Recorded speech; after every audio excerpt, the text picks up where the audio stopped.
Okay, the first time I filmed this, I was rambling too much because I don't have a script for this video, and so therefore it was 9 minutes. That's more appropriate for school, and I'll have another script for them, so that'll be faster, blah, blah, blah. Anyway, let's get into it. I did production design. Production design is basically the person for film and theater and various other mediums that helps to create the visual look of a work.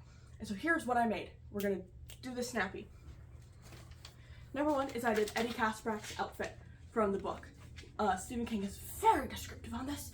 So he has a loud sport coat that came from the distress rack of a department store that's doomed to close very soon.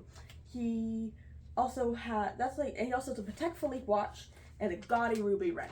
This man is flamboyant, but his shirt and pants aren't really described. So I went with what I know about the 80s, which is that the 80s was very brown. And so that's what I did. He has a brown turtleneck and brown dress pants. And in the book, he has black worn shoes, but I didn't think that matched the flamboyancy, so I changed the shoes to blue. That's that. Spider. I made a spider. There's a spider in it. This was by far the hardest thing I had to do. I did not think it was going to be the hardest, but it was. There's a lot of things I used on this. It took a lot of time. It took the longest by far, but I'm gonna show it closer. I really like how it turned out. I'm very proud of it. My favorite thing though that I did was Beverly's bathroom from It. I would show the little details in here, but that would take a lot of time and be very difficult for me to do. And I also was originally going to list off everything I used in this, but I'm going to save that for the presentation in class. Just because yeah.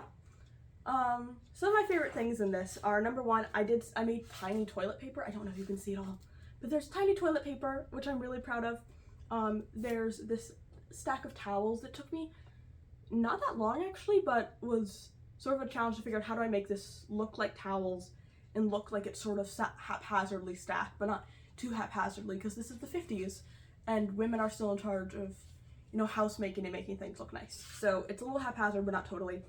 And also Beverly, she's pouring the book, and a lot of her insecurities and fears lie around cleanliness and money.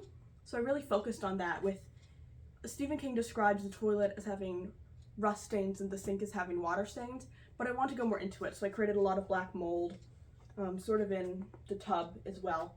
I don't know if you can see that. There we go. The tub was also one of my favorite things to do. It took a while to dry and was time consuming, but was totally worth it. And also, I should lift this up, there we go. And then also, the little curtain. I'm really proud of the little curtain. I think a lot of this is the biggest miniature, not the biggest, but the biggest project I've taken on with a miniature room. It took the longest and is the most complex I've ever done. But I really enjoyed it, and this involved things more production design things of reaching out to people and being like, this is what I'm going for, because I can't draw frogs. So I reached out to Frank and was like, hey Frank, can you draw me frogs? And he did. So that's great, because I can draw bugs, not frogs. And so there's a little light as well and a little mirror. Yeah, I'm very proud of this. That's gonna be my whole thing. Okay, great.